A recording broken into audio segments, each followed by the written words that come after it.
My ex found out I kept the lake house and showed up asking when she could move in. 10 years ago, my fiancé left me 3 weeks before our wedding, and the worst part wasn't even losing her. It was losing the $47,000 lake house I'd secretly bought as her wedding gift. It was her grandparents' old place, the one she'd shown me in photos since our second date. 3 bedrooms, a wraparound porch, and a dock. She used to cry talking about how her family lost it after her grandparents died because her aunts fought over the inheritance. I saved for years, worked overtime, skipped trips, and when it hit the market in January, I emptied my savings and bought it without telling anyone. I planned to surprise her at the reception with the keys. Then she went to Miami for her bachelorette trip and came back acting like a different person. She wouldn't look at me at dinner and kept saying she was tired. 2 days later, she cried and said she needed space. Wasn't ready. Maybe we moved too fast. I asked if something happened in Miami, and she kept saying she was just confused. A week later, a mutual friend told me her high school boyfriend had been in Miami the same weekend. 2 weeks after that, she moved to Florida. 6 months later, she posted engagement photos with him. I was sitting there with a lake house, a canceled wedding, and about $200 left in my checking account. My parents told me to sell it and move on. I almost did, but I couldn't make myself do it. Keeping it felt stupid, but selling it felt worse. So I kept it and fixed it up little by little for years. New roof, new kitchen, floors redone, paint, plumbing. I worked in the city, and my parents lived nearby, so they helped meet contractors and sent me pictures when I couldn't get there. Then lockdown happened. My job went remote, and I moved into the lake house full time. I started working from the porch, looking out at the water every morning, and it stopped feeling like a mistake. It felt like home. Last summer, my whole family came for 4th of July. We did boat rides, grilled, and watched fireworks from the dock. My sister-in-law took a ton of pictures and used one in her Christmas card. The whole family was on the dock with the house behind us, and somehow that card got to my ex's cousin. The Saturday before New Year's, I was making coffee when someone knocked. I opened the door and saw my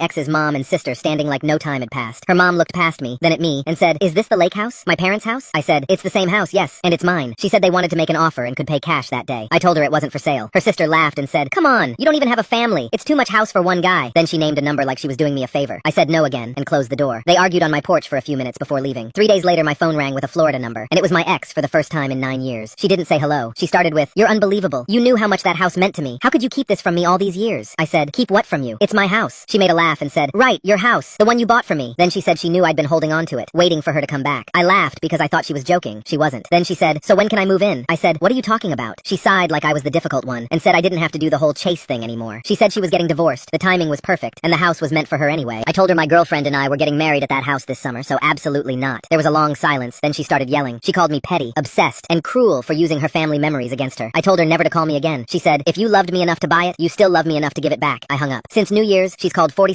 times and left voicemails that went from fake sweet to angry to unhinged. Yesterday, while I was on a work call, my doorbell camera kept going off. It was her mom again, and this time she brought a lawyer. I ended my call, walked outside, and the lawyer started talking before I got to the steps. He said his client believed there was a moral claim because I originally bought the house for their daughter, and selling it back would avoid conflict. I told him a moral claim isn't a legal claim. Her mom cut in and said I was stealing from family. I went inside, came back with my closing papers and deed, and handed copies to the lawyer. Then I pointed at the doorbell camera and said if any of them came back again or kept calling, my next call would be the police for harassment and trespassing. The lawyer looked at the papers, looked at her, and told her they needed to leave. Now my family is saying I was too harsh at the door. Was I wrong?